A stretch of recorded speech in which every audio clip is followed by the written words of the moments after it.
Hello everyone, আমি কুসুম। আপনাদের সকলকে আমার আরও একটি ভিডিওতে স্বাগত। রেডি হয়ে চলে গেছিলাম আমাদের ক্যাম্পের ভেতরে। আজ কালী মন্দিরে ছিল পুজো, সেখানেই পুজো দেখতে। মানে আজ যে দিদিটা পুজো দিয়েছে সে বালুরঘাটেই বাড়ি, বললো যে চলে এসো পুজো দেখতে, তাই চলে গেছিলাম রেডি হয়ে। তারপরে ওখানে কিছুক্ষণ বসলাম, পুজো টুজো হলো। তারপরে পুজো টুজো দিয়ে প্রসাদ নিয়ে চলে এসেছিলাম বাড়িতে। কি করতে বলুন তো? টিফিন বক্স নিতে, কেননা এখন হবে খিচুড়ি ভোগ দেওয়া। তো আমরাও চলে গেছি, আর এখানে দেওয়া হয় খিচুড়ি ভোগ। সবাই লাইনে দাঁড়িয়ে পড়েছে, বেশ লাইন দিয়ে নেওয়া হয়। আমরাও ওখানে লাইনে দাঁড়িয়ে খিচুড়ি নিয়ে চলে এসেছি বাড়ি। আর খিচুড়ি খেতে কে কে ভালোবাসুন বলুন তো?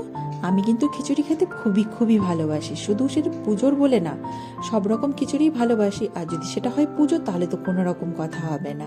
কেননা পুজোর খিচুড়ি কিন্তু আলাদা রকম একটা টেস্ট। যতই আপনি বাড়িতে বানান না কেন, পুজোর খিচুড়ির মতো কিন্তু কখনোই বাড়িতে বানানো যায় না। তাই আমি তো এমনি ভালোবাসি খিচুড়ি খেতে, আর পুজোর খিচুড়ি যেখানেই হোক না কেন আমি কিন্তু চলে যাই। তাই প্রসাদ নিয়ে চলে এসেছি, এসেই গরম গরম খিচুড়ি নিয়ে বসে পড়েছি খেতে। আর খিচুড়ি কিন্তু গরম গরমই খেতে ভালো লাগে। আর এরকম পুজোর খিচুড়ি এত টেস্টি, দেখে কি আর থাকা যায়? আমি তো বসে গেলাম খেতে। আর বিশ্বাস করুন, খিচুড়িটা সত্যি একেবারে দারুণ ছিল, দারুণ।